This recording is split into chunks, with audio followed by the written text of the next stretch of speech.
Pat Ryan, Limerick Junior Camogie manager. I suppose, Pat, this weekend is probably all about an All-Ireland final, but for ye, it's been a long wait. You're into an All-Ireland Junior quarter final. You face Armagh. It's been a while since we saw you. How has the squad been keeping in the meantime? Yeah, we got a few matches there. We played in Scarra from Cork, and we played Killeedy. So we've been tipping away nicely. And I suppose the fact the senior team are gone, it was good to be able to put the whole focus on the junior team. So we've been training well. Training has been going well, and so looking forward to tomorrow now. It'd be massive if we get over it and reach the semi-final the following weekend.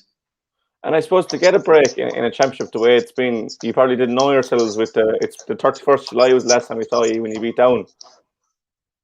Yeah, Jesus, it's been a wait, but do you know what? We didn't come out of the hat for the semi-final, but we said, this game will do us no harm anyway. If we are to reach the Ireland final, it's probably the best route to take because you'll be better prepared. So, whereas the semi-final would have been waiting until the 30th of August. So at least, we're getting a game under our belt now. The main thing is just get over the hurdle with the game. Yeah, and the last time we did see you, just before we get on to the Armagh game, was that win over Down. And to travel to Newry with such a young squad and get to win must have given you great confidence.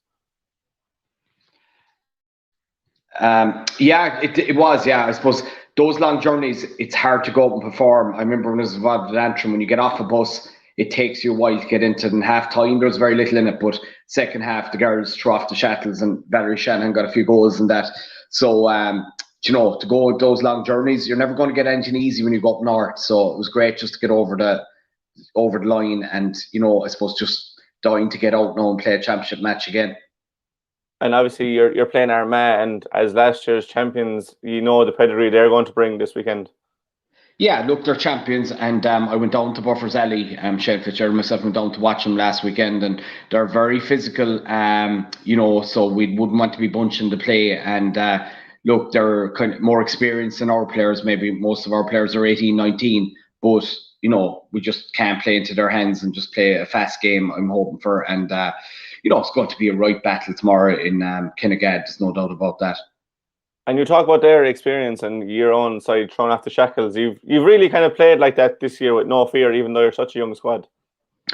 Yeah, that's it. I suppose these girls, they're not used to, they're new, they're getting to know each other. They've all become great friends. There's a great buzz at training anytime they meet up. And there's massive unity among them. You can see that. And I think if we can get over tomorrow, that unity will build. And the following week again, if you can get over that, I think they'll really be ready for an Ireland final if we can make it. So it would be a shame if they don't reach in Ireland because they have the potential. But we just have to get over this hurdle tomorrow. That's the big one, really. Yeah, and you haven't named your team tonight. That'll be named this evening. But just on an injury front, have you picked up any injuries in the meantime? Obviously, Michelle Curtin is back in contention, which will be a huge boost to you. Yeah, Michelle will be starting.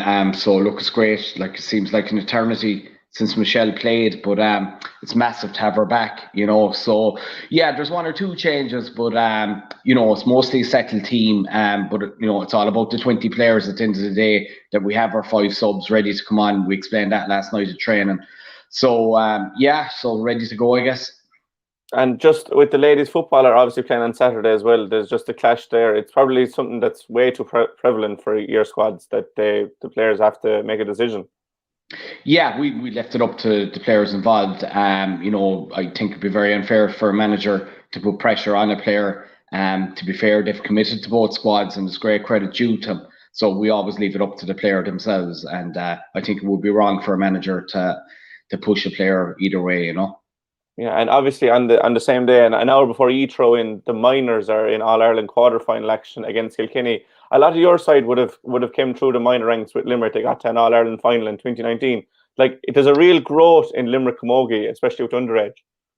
Yeah, I was talking to Chris Martle now the other night. He's putting in a lot of work with him, and even there, you look at under 14, under 15 results, and that they're competing very well at A level, beating Galway's and that. So the future looks bright, But at the end of the day, you have to get it right underage. That's what happened with Limerick hurlers. That's why they're in Croke Park Sunday. So I think Camogie and Limerick, it's moving in the right direction if they can keep that going, Yeah, Limerick Camogie is definitely moving in the right direction. And for you, the Limerick junior team are in All-Ireland quarter-final action against Armagh in Kinnegad this